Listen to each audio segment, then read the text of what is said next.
Good evening. Welcome to this evening's newscast on Kaieteur Radio. Kevin Smith here. Without further ado, let's get to the news in detail. Mike Ryan, production manager for ExxonMobil Guyana, has conceded that renewable energy, which involves the use of solar, wind and hydro, is not only cheaper and cleaner for the environment, but is also the direction in which the world is heading. Ryan gave this position during a scoping exercise held with the public on Friday last at the Humaniana as part of the public consultations for the $900 million gas to energy project. Those meetings are held in consultation with the EPA in order to prepare guidelines for the environmental impact assessment needed for the permit. Now, the ExxonMobil executive was asked directly why his company was pushing for the realization of the project in light of the movement globally to renewables. He subsequently disclosed that it was the government of Guyana which was pushing for the project. He was keen to note also that ESSO is only assisting the government of Guyana with it. And now let's tell you the EPA 6 days before announcing that it would require ExxonMobil to conduct scoping meetings to guide the environmental impact assessment for the proposed $900 million gas to energy project, repealed the revised guidelines, which govern that process. It replaced the updated version with guidelines that date back to 2000. Importantly, those old guidelines do not speak to the use of pipelines or onshore facilities utilizing associated gases, which, for this project, would be had from the Stabroek Block. This damning revelation came to the fore last week when the EPA conducted a scoping exercise.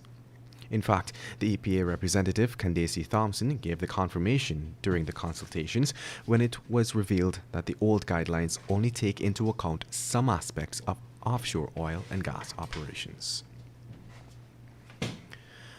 And moving on, Canadian-based exploration company CGX Energy Inc. says that it is preparing to drill another oil well offshore Guyana in 2 weeks' time and estimates the cost to be some $80 million to $85 million US.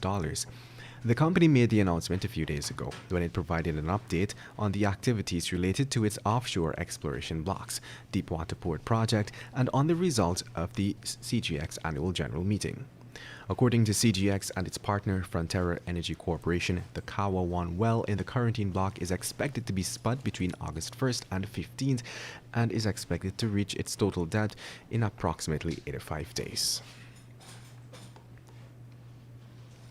Meanwhile, in the face of a second round of queries by the media, Acting Commissioner of Police Nigel Hoppy has once again refused to disclose the whereabouts of reward money totaling $3 million. The $3 million reward money in question was for relevant information on the murder case of Joel and Isaiah Henry. It is being alleged that the cash might have gone missing. On Sunday last, journalist Travis Chase had asked the director and deputy director of the Corporate Communications Unit, respectively, to confirm if this is true. Chase had posed the question to them in a Joint Services Press Team WhatsApp group. Hoppy, however, mistakenly responded directly to Chase in the group saying, "Do not do any response." On Tuesday, the top cop attended the commissioning of a domestic violence hearing room at the Wales Magistrates Court. There he was cornered again by another journalist to confirm if the money was missing. The top cop in response stated that the allegation made that the money has gone missing is unfounded. And now let's tell you, the Natural Resource Governance Institute, or NRGI, disclosed this week that Guyana's oil and gas sector has been placed in the weak performance band of its 2021 Resource Governance Index with a score of 55 out of 100 points. We had previously reported that the 2021 index assesses how 18 resource-rich countries govern their oil, gas, and mineral wealth. Independent researchers overseen by NRGI in each of the 18 countries completed a questionnaire to gather primary data on value realization and revenue management.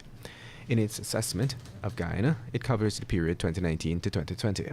Following this exercise, NRGI said in its report that as a new producer, Guyana is yet to develop the institutional framework to successfully govern its oil and gas sector.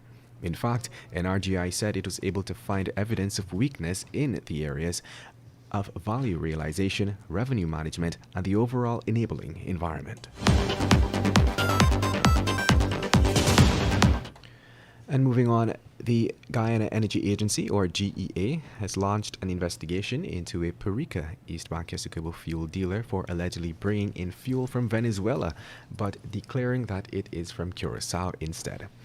We understand that the same senior investigator caught on tape soliciting business for a friend is heading the investigation. The company, identified as Global Commercial Import and Transport Inc., was recently identified as a firm that has secured a license from the GEA without meeting the legal requirements. It is understood that the matter came to light as a result of the company's inability to pay its Venezuelan dealers without having to smuggle out the cash in U.S. currency directly.